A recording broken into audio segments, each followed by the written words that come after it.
tremendous showing! I do hope the experience was worth every cap. Let's commemorate your first safari with a token of our friendship, shall we? This axe was misplaced by one of my other patrons. She won't be needing it anymore, and it's a weapon of gruesome distinction. Enjoy it.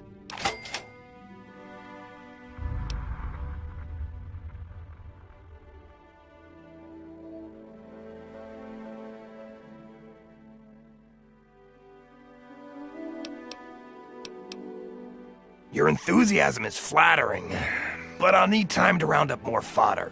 Could I trouble you to return in a day or two? As you please.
You made it past my traps? I mean, get out of here, mister. Aren't you afraid the ghost will get you?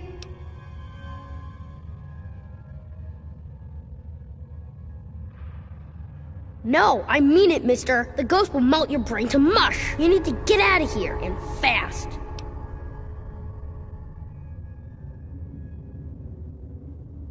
So what if it was? I bagged meaner than you, and I'll do it again. Well, all right. But any funny business, and I'll pop you one. My name's Kenny, and I'm the boss of this mine. This one time, I'm pretty sure I moved a bottle with my mind. I don't know. I ran away a long time ago. I live here all by myself. I wasn't born right. Mama hid me in the basement, and Pappy kinda just forgot about me. But I knew I had to go before I grew up.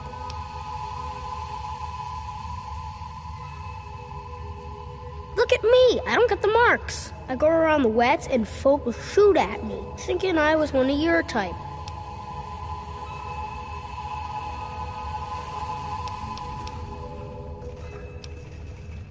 I already told you I ran away. Shut up about it, all right? I got bored locked up in the basement all the time. So I started taking things apart and putting them back together again. Things aren't so strange when you can see all the stuff that makes them. You know, see something's insides? That's where the real thing is. I'm grown up enough already, and I'm the only thing I can be. Me. The grown-ups like my mom and pop just live in the wet. They're okay. They just don't trust outsiders like you. Most think I'm an outsider too, because I don't got the markings on me. I tend to stay away from the grown-ups. Except when they have a campfire. Some nights I hear them dancing. Then I sneak out to watch. Anybody ever say you talk too much? Old Man Herzog's mine hole isn't much, but it's home. He was a mean old man. Owned this mine 1,000,000 years ago. Made the miners work real hard and didn't give them any money or food for their kid. One day, a bunch of miners sat down and just stopped working. Old Man Herzog, he didn't like that. Not a bit. So he blew them all up with a million tons of dynamite. No one wanted to work on the mine after that. Then old Herzog came down here and hung himself. They say his angry ghost still haunts the mine. That doesn't scare me, though. Swamp folk know old Herzog's mine hole. Say it's haunted. So I knew most folk wouldn't want it this way, except outsiders like you. Doesn't usually take more than a clapperjaw and a leg to scare them off. I go out to play some days, and might bag me a shellman to eat. Most days, I just sit here with my stories and toys, though. Sure, I was getting tired of that. I don't know, mister. You didn't try to kill me, and you seem pretty nice for a grown-up. But still, how do I know I can trust you?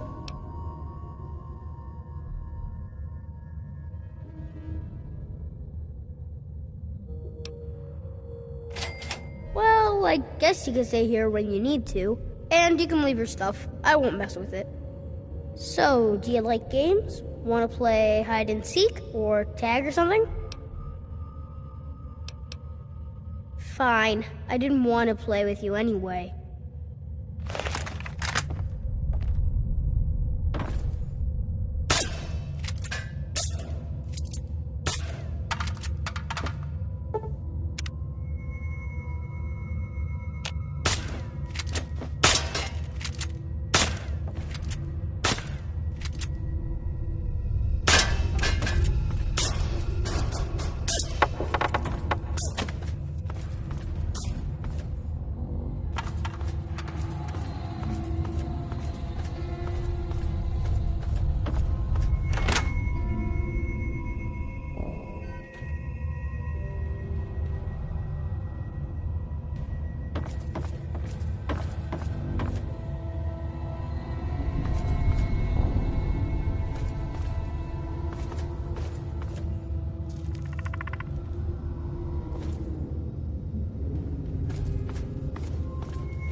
This is Caroline Saunders, Principal Geological Chemist for Bish National Gas Survey MD 16001. Sample set 1 shows promising concentration of biogas in mostly limestone substratum of wetlands. No exact levels yet, but this site should exhibit more than enough extraction potential to meet survey goals. I'm going to leave a couple of interns here to handle the minutiae, but it's a formality. I'll move on to the other sites now to make sure this isn't an aberration. Consider this my authorization signature on sample site 1. Caroline Saunders speaking, Principal Geological Chemist on Bish National Gas Survey MD 16001. Preliminary results from sample site 2 are promising. We're posting similar concentrations as in the first site. Similar biogas makeup here as well, including a few organic compounds that I'm not familiar with. We've also discovered heavy lye residue in a naturally formed chamber at this excavation site. Lucky we were wearing caustics gear to begin with, or somebody might have suffered some serious chemical burns. I'd like to analyze the site further, see if there's any connection between these compounds and the lye deposits. My tech is telling me he needs a couple of hours to work on our ventilator unit. I suppose I'll move on to Site 3 in the meantime. Further analysis is for my own curiosity anyway. This is my authorization signature on sample Site 2. What in the world have we tapped into? Sample Site 3 is showing biogas concentration off the charts.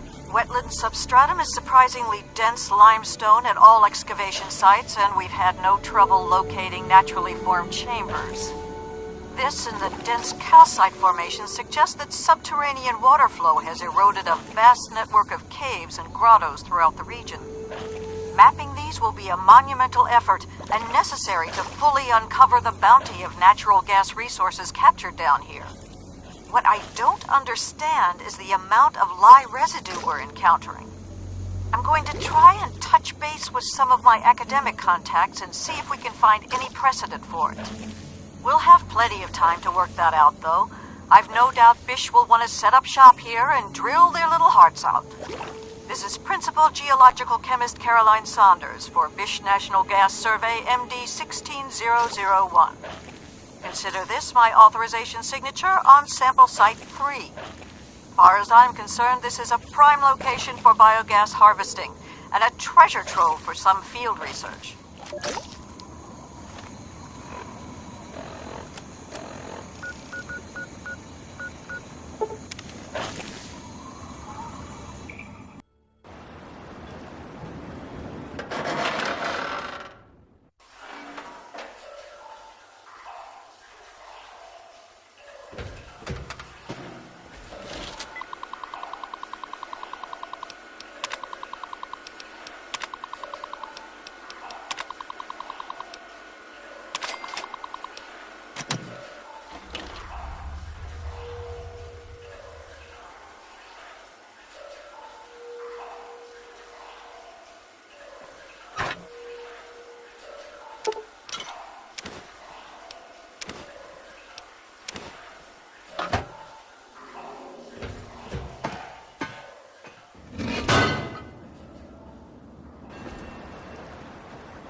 You finding your way around, sweetie?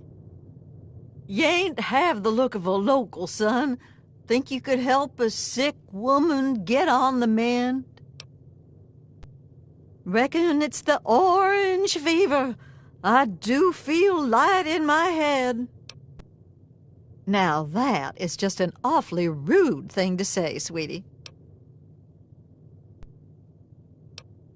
Well, oh, fine, maybe you're no hog's fool, but I reckon we both come out better if you can help me cook up some tonic.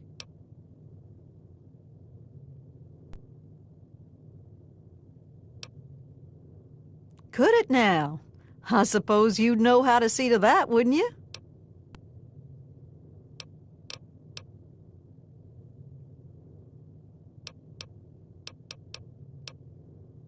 Aren't you a smart one? Sweeter tonic's better for both of us, after all.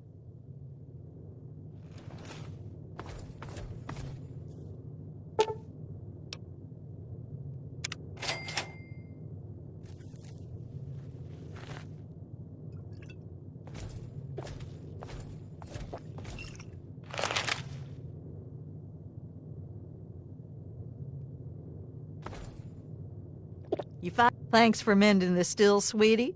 You're a peach.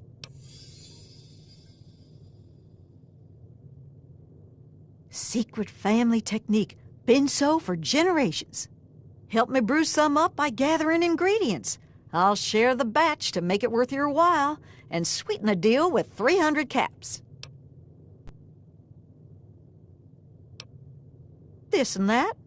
Let me know when you want to work out the details.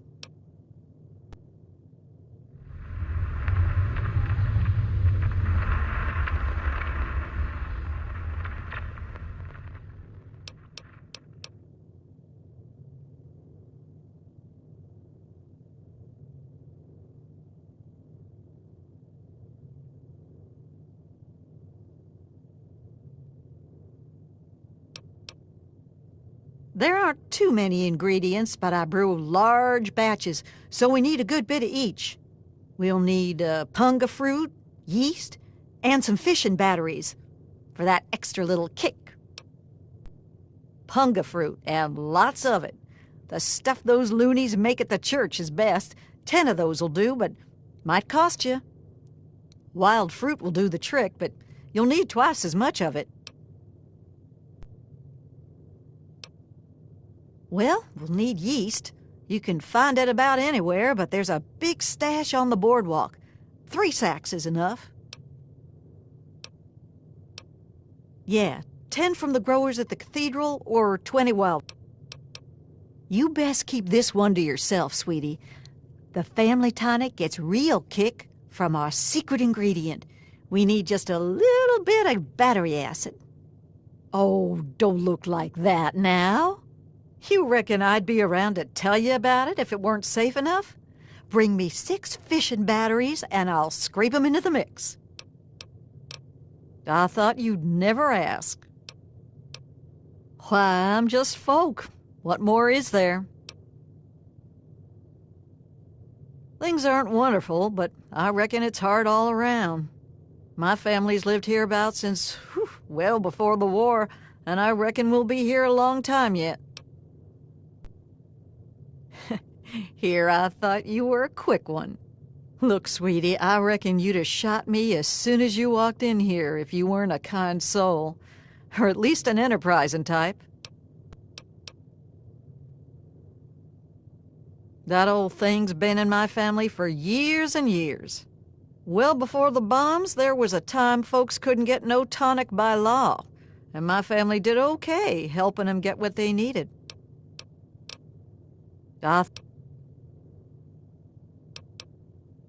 Don't be a stranger now.